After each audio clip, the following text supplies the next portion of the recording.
Sprint buys Virgin Mobile. Verizon confirms that it will get the Palm Pre, and texting while driving is a lot more dangerous than you might have originally thought. It's Tuesday, July 28th. I'm Natalie Del Conte, and it's time to get loaded.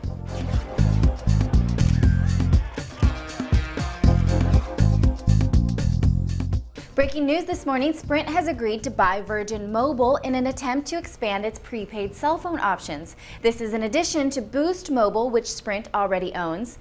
Sprint will reportedly pay $483 million for the prepaid mobile provider. This deal makes Sprint the owner of Boost, Virgin, and Helio, which is pretty much all of the independent prepaid mobile providers. Google has abandoned ship on AOL. The company invested $1 billion in AOL in 2006, but sold its 5% stake for only $283 million. I'm no mathematician, but I think it's safe to say that's not a good deal. Time Warner is currently spinning AOL out on its own separately, so AOL will be left to fend for itself without backing from Time Warner or Google. That's gotta hurt. Speaking of Google, the company hit a setback for Google Voice as it pertains to the iPhone. The third-party Google Voice application called GV Mobile has been removed from iTunes. TechCrunch is reporting that an official Google application has also been rejected by Apple before it ever hit the market. Apple apparently thinks that it is too close to what the iPhone already does. I was hoping for an official Google Voice app soon, especially because Google Voice actually gets my voicemails and my iPhone never does. Speaking of Apple, the Financial Times is reporting that the company is in fact working on a touchscreen tablet PC. We've heard this before, but the Financial Times is reporting it very factually. The paper also says that Apple is in talks with the 4 largest record labels to bundle music into some kind of digital booklet that would include music, album art, sleeve notes, and some kind of interactive element. The project is codenamed Cocktail. The two reports could be related. Apple could be waiting to announce the tablet with Cocktail, or they could be unrelated, or they could just be normal Apple rumor fluff. A Verizon spokesperson confirmed that the company would be selling the Palm Pre sometime next year. The company's chief operating officer, Denny Strigel, said this on a conference call with analysts and investors on Monday. We've suspected this for a long time. Now we know for sure. T-Mobile customers can look forward to a new BlackBerry Curve in just a few days. The Curve 8520 will be pretty standard BlackBerry fare, except it has an optical trackpad. Otherwise, the usual Wi-Fi, 2-megapixel camera, Bluetooth 2.0. It costs $130 and will be available on August 5th.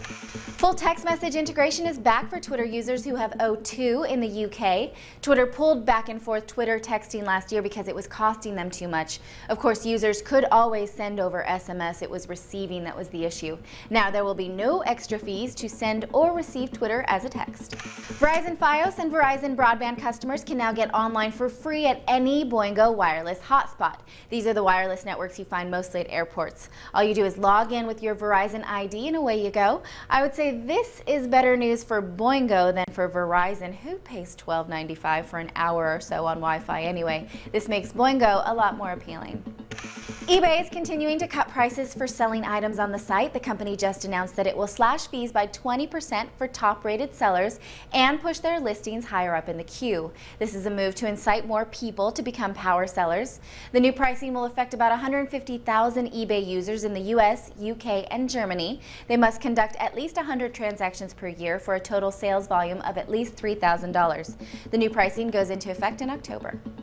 A new study shows that you are 23 times more likely to get into a car accident if you text message while driving. Of course, we know that texting while driving is dangerous. That's not news. But the actual scope of the danger is shocking. The study comes from the Virginia Tech Transportation Institute. They mounted cameras inside cars and studied drivers' eye patterns. They found that the average text message takes the driver's eyes from the road for 4.6 seconds, which is enough time to travel the length of a football field at 55 miles per hour. A lot of damage could happen within that time. I'm not going to end this story with a joke or an anecdote like usual. I just want to make sure you take this seriously. Just please have discipline. Don't text while driving, really. Those are all your headlines for today. I will, of course, be back tomorrow with more. Thank you for watching. I'm Natalie Del Conte with CNET TV, and you've just been loaded. Watchmen, The End is Nigh. The complete experience. The game, Blu-ray movie, and more. Exclusively for the PlayStation 3 computer entertainment system.